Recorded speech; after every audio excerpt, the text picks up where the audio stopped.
hirap po ninyo noong mga nakalipas na buwan? Ay, nako, sir. Napakahirap yun, sir, kasi may asawa yun eh. Oo. Sumali po siya dito, hiwalay na sila eh. So ayaw mo pa rin ng hiwalay sa asawa? Kasi sir, mahirap yun, sir, kasi ang problema doon, magkasama man kami, yung apelido niya, dala-dala pa rin niya. So kasi hindi siya na-divorce. Ang gusto mo, divorce talaga? Opo. Okay. Ikaw po, ma'am, hiwalay din po sa asawa? Byuda po. Okay. So, maaari na po kayong pakasalan ni Sir para madala mo yung apelido niya? Maging ninang ka po, DJ. Ayoko.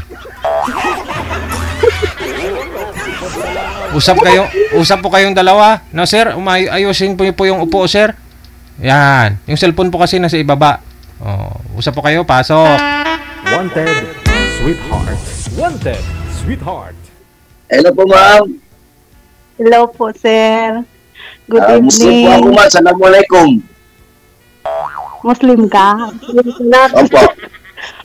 Marami kang asawa, Muslim. Kung may asawa ako, ma'am, hindi na ako magsali dito. So di po ba, sir, pag kasal po yung dati niyong nakausap dito sa live, kasal po Opo. siya sa Katoliko, di po ba? Opo. So ngayon, kung pakasalan mo siya sa Islam, sa inyo, okay lang naman ho yun, kahit kasal siya sa Katoliko, di ba? Matadala niya pa rin po yung apelyido mo pagdating ho sa Muslim? Depende po, sir. Baka maghabol po yung asawa niya. Baka maghabol yung asawa. So, ang gusto mo talaga walang asawa. Opo.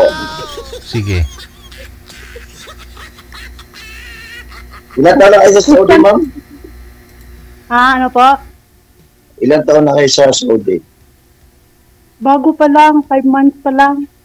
5 months pa lang. Kamusta ang ano dyan?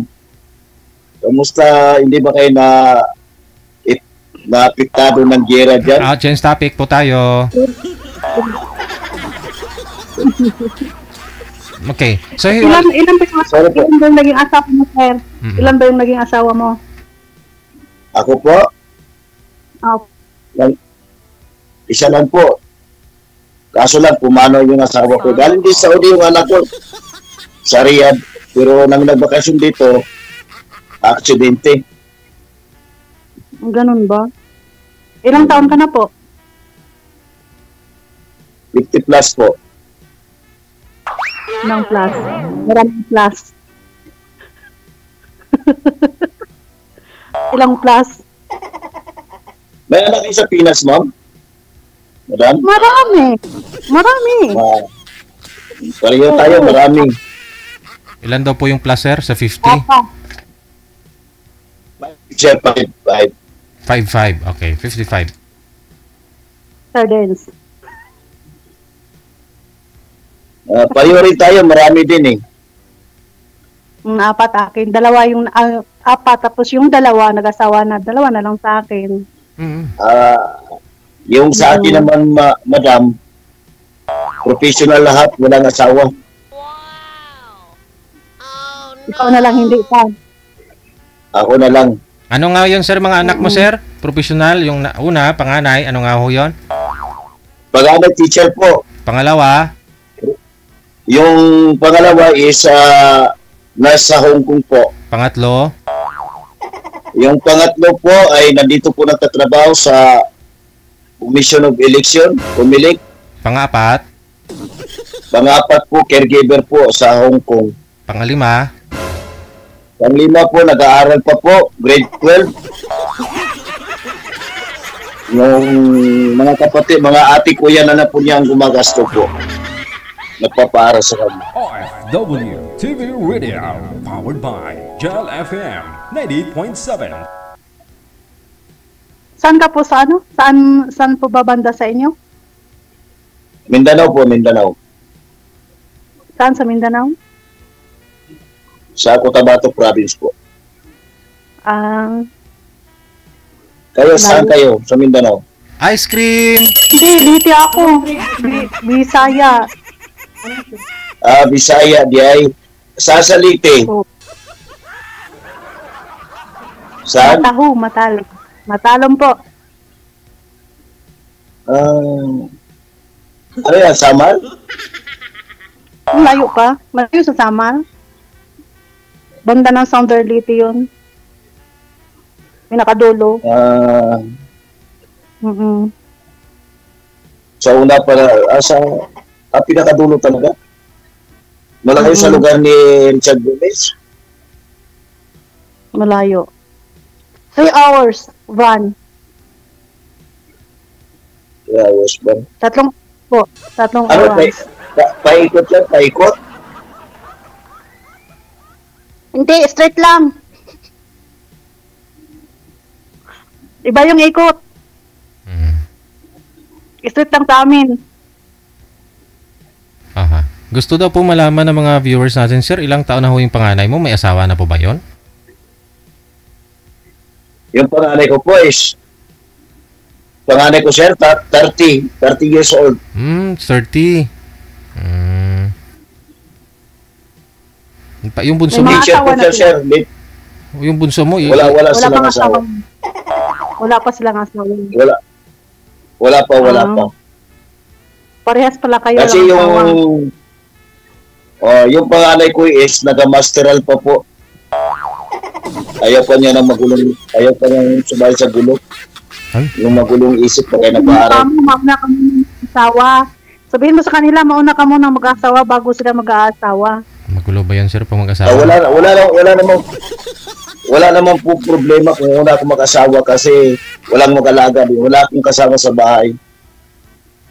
Kasi wala sila malayo sila. Yung anak ko nasa Davao. Trabaho. Yung pangalawa is nasa Hong Kong. Nurse. Yung isa, laging wala dito kasi naka-duty kahit gabi. Nasa Kumilik. Wala ganda Yung kaya pangapat, nila. nandun sa Hong Kong. Kaya, Nurse din. isa lang yung nandito sa akin.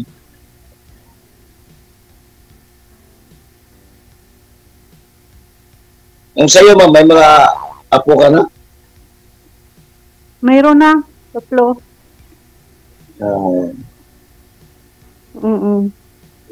Nako, wala Mas pa. nauna apo. 42 pa na ako, mayroon na akong apo. Maaga naglandi. Oo. Dahil may nag-aaral pa. Oo, first year college saka grade 9. Youngest ko is grade 12. Magka-college na sa sunod. Na, Wala din, iiwanan din niya. naalala ko po yung kausap niyo po pala last time, ayaw mo kasi yung mga anak niya nag-aaral pa, no? Kasi unlike ho sa iyo, sir, wala ho kayong pinoproblema, sabi niyo, yung mga anak mo, mga nakatandang kapatid ng bunso mo, sila yung nagpapaaral. So ikaw, sarili mo na lang ho yung iniisip mo. So ayaw mo rin ho kasi mag-risk doon kasi, yun nga po, hindi pa tapos yung mga anak niya, pinapaaral pa, no? Hindi din, sir. Hindi ganun, sir. Hindi ganun ang reason, sir. Anong rason? Narinig ko yun sa usapan yun nung nakaraan, ha? Alala yun, nakatatak sa isip ko yun. Hindi, ang rason din, sir, hindi masyado, iwalay sa asawa, sir. Oo, kasama na rin ho yun, natandaan ko talaga eh. Kasi Kasi yun nga, naalala ko kasi yung rason mo, inaalala ko nga po yung rason mo, na kasi yung mga anak mo, professional na, yung mga anak niya kasi, nag-aaral pa. So, tapos hindi pa ho siya anal sa asawa niya. Hindi naman po ganun, sir. Hindi rin ako namimili ng Anong pinipili? magkasama sa buhay kahit may anak. So, anong pinipili nyo? Anong gusto mo sa babae? Yung legal. Legal na byuda na. Kasi ang mahirap kasi, sir, sa inyo kasi, sir. Kasal, okay lang kung live-in. Papatulang ko yun. Pero kung yung kasal, sir, mahirap kasi, sir, eh. Oo. Napakahirap. O, tapos kinabukasan yata, tumawag. Kasi sa inyo, sir, Nagpa-line up pa ho kayo dito ulit, no? hindi pa, sir, hindi, sir. Kasi nung nagpa-line up ako, sabi mo, hindi pa nag-isang buwan. Ngayon, nag-2 buwan ako nagpa-line up. Hindi mo talaga kinausap yun, so kahit sa off-cam? Hindi mo man lang, kahit na friend, ay hindi mo ginawang friend si ma'am? Ako sir. Oho. Hindi kayo nag-friend sa Facebook? Pinrin ko rin siya. Pero kasi mahirap kasi sa akin, sir. May asawas kasi siya. Tapos siya ay mag-abroad. Oo. Papuntang abroad. Ang problema doon, baka pag-alis, bago, nandun pa sa kanila is legal sila. Pag-alis niya, sabi niya, iwalay. Yun ang mahirap kasi, sir, eh. Pag-alis, kasama ang asawa, pag nandun na sa malayo, iwalay na siya. Ayun, sabi niya sa'yo, hiwalay sila. Dahil malayo sila. Opo. Opo. Papuntang abroad yun, sir, eh.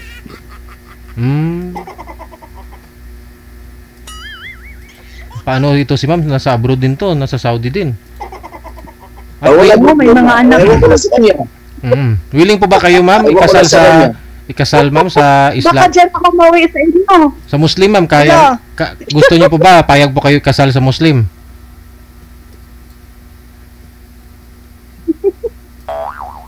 Hindi okay.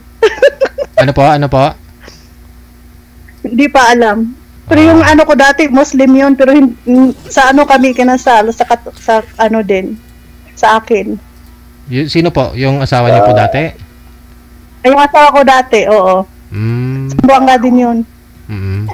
Kwan mo siya, yung tausog. Iba din, oo. Pero hindi kami kinasal sa kanila, ibang ano.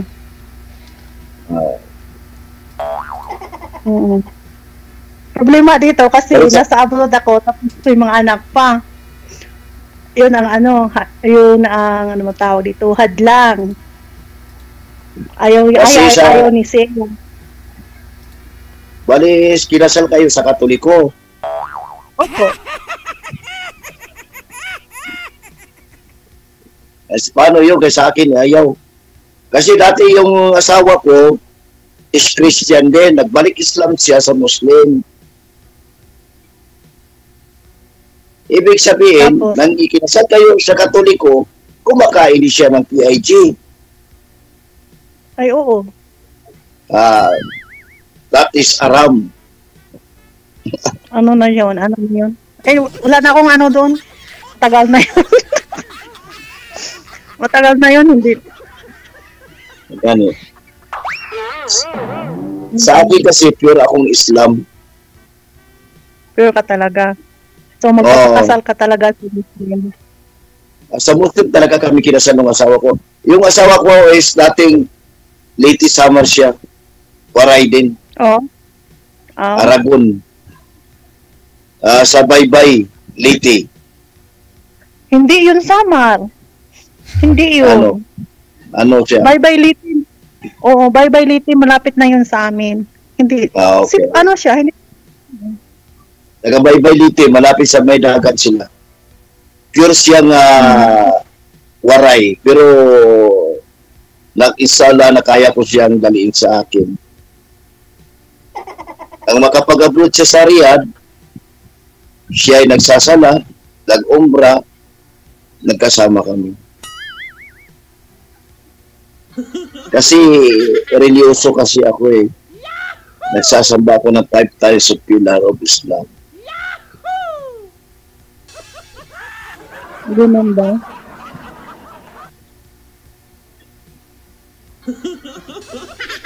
Kaya nahirapan yung maging mag-asawa ko. Pero yung asawa ko hindi. Kaya naman pinayagan ko yung asawa ko makapag-abroad dati. Kasi nagsabay-sabay yung mga anak namin nag-college. Pero ako naman, may trabaho ako. May tindahan po kami. May negosyo po ako. Kaso lang, talagang mahirap ang Pilipinas. Kaya, nakapag-abroad siya. 8 taon siya sa abroad. Sarya din ba? Opo. Sa Riyadh, tapos anong taon yun nakauwi? 2024. Oh. Lagi sinasama ng kasama. lagi sinasama nung amo niya papuntang Tabuk.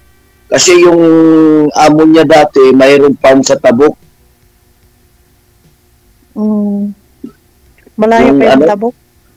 O nga ni, minsan sumasakay sila ng aeroplano, either nagtra-travel, ganun. Kaya nang umuwi siya ng March,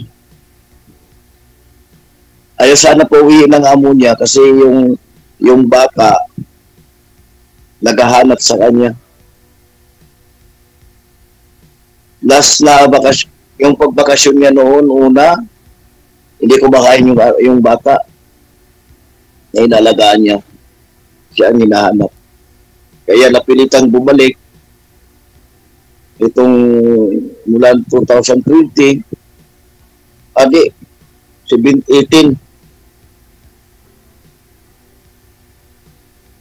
Hanggang 2024. 24. Oh. Kaya masakit din. Kaso lang wala tayong magawa kasi hanggang doon na lang ang buhay niya. Motor accident po. Nasagasaan po siya ng motor. Parehas po tayo. Kasi lasing yung nakabangga sa kanya. Lasing kasi yung nakabangga sa nakamundol. Bago pa lang, tapos nag-ano ka na. Hindi, ito naman sa akin po parang ano lang to. Parang, ano yung sabihin ito? Iano ko lang yung sarili ko kasi pag iniisip ko lagi, siyempre nabuburing ako, isa, wala yung mga anak ko. Mahirap kasi wala kausap sa bahay. So, nag-join ka dito para para malibang ka lang. Ganon. Oo. Pag may time, mag-aanap din ako kasi hindi naman habang buhay na yung mga anak ko ay lagi kong kasama. Lalo na ngayon, isa na lang sa akin. Isa nawawala pa kasi nandun sa mga kaibigan niya. Ako lang mag-isa sa bahay.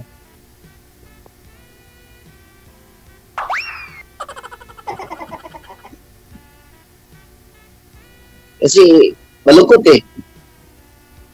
Kung ikaw lang mag-isa sa bahay, para kang ano, kung sa ano parang nabuwang ka. Ba't di ho kayo nagtatrabaho na ngayon, sir? Nasa bahay na lang kayo araw-gabi? Hindi, may tindahan po ako, sir. May negosyo po rin ako. Oh, so nalilibang ka pa rin kahit paano. Nagtitinda po kayo. Opo.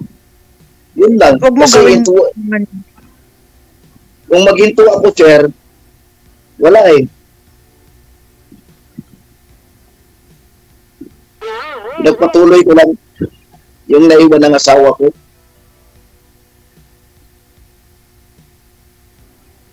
Ala-ala na iniwan mo. Huwag ko na lang inaano yung sarili ko.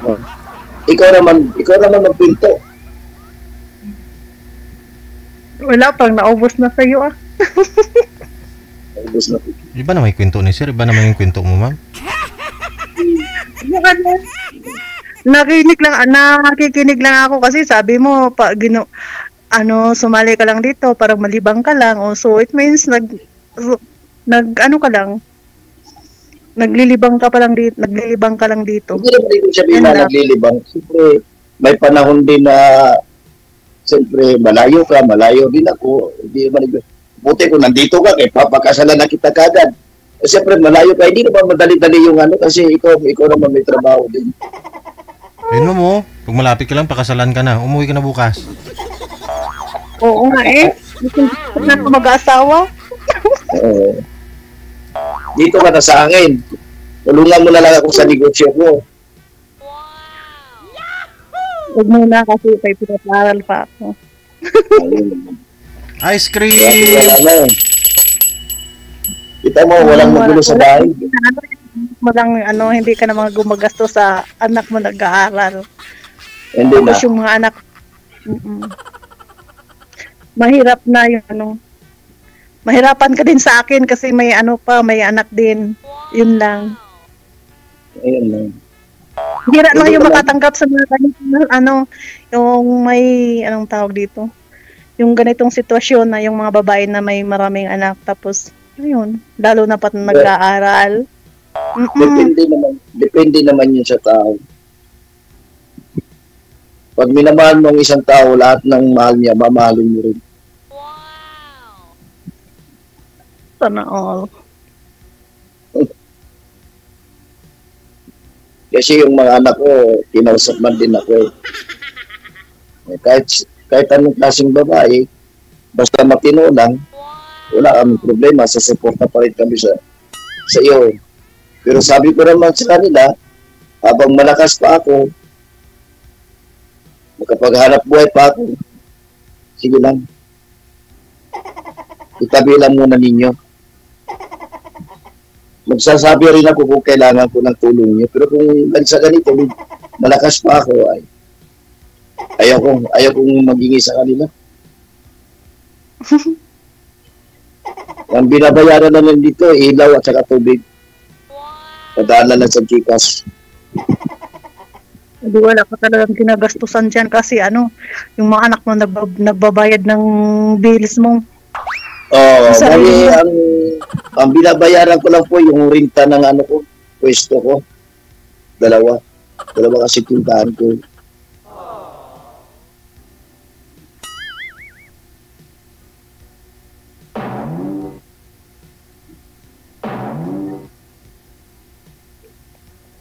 Kasi ako, mahilig ako sa negosyo eh. Businessman ako. Ano yung mga tinda mo? Mga native products po at saka may lumber po ako. Bibinta ng yung lumber yan, yung ginagawang pambahay na kahoy. Okay.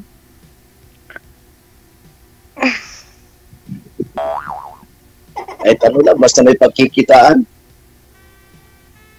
Kahit pa paano, nakakaraos din, kaya hindi na nakapagtapos sa mga anak ko.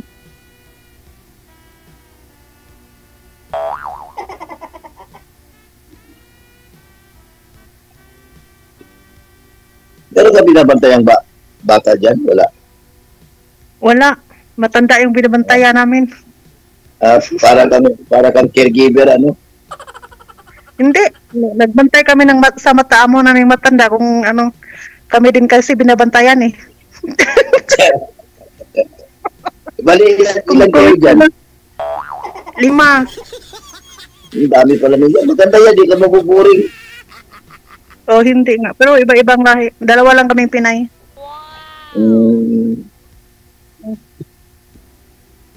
Mas mahal. Boring pa Sabi ng asawa ko noon, mas mahal daw ang pasundo sa mga banglahe. Hindi Pareho rin na?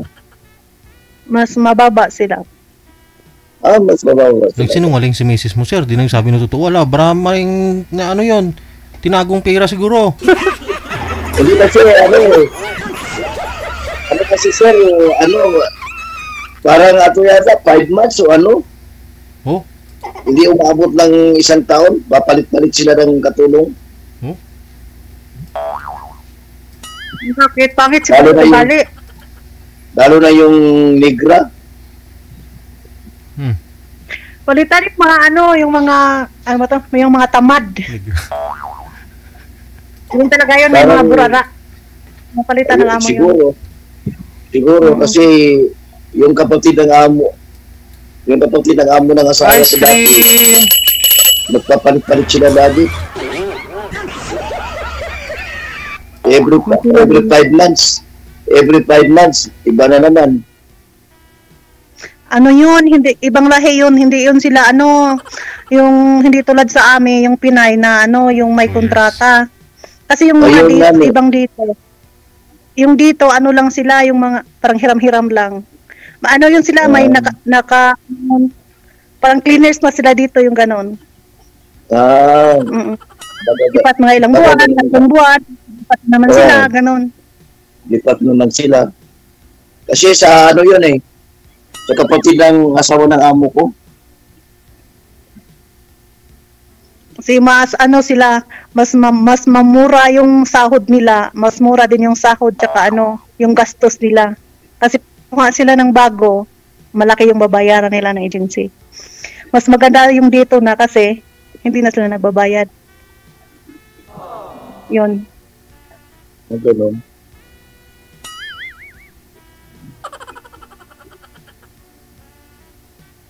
Mali, kamusta naman ang trabaho mo dyan?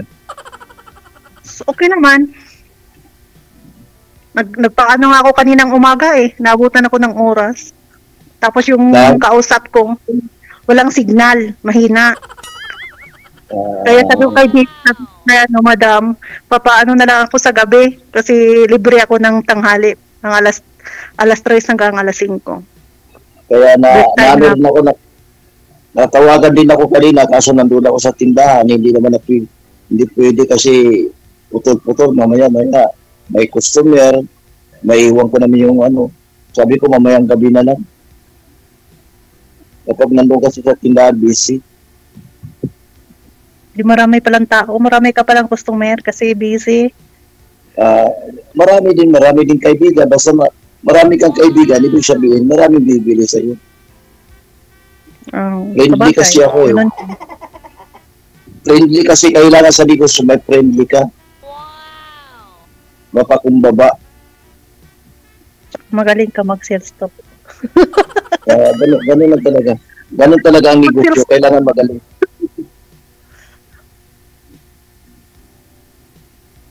Kahit marami ka nagtitinda pero ikaw pa rin ang pinupuntahan kasi wala kaibigan nga kasi friendly. Sana all. Sa negosyo kasi kailangan magaling ka sa simpo, makipagkaibigan ka. Minsan ay bibili, sabi niya ganito lang ang pera ko, sige. Bahala na, malugi ako. Hindi naman ibig sabihin na malugi ako. May tuburan pero konti lang.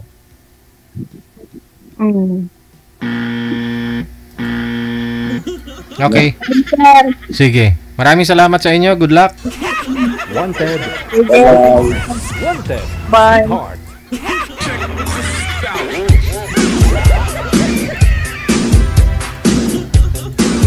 RW TV Radio. Powered by Gel FM 90.7. Oras natin, 33 minutes after 8 o'clock. Oras na dito sa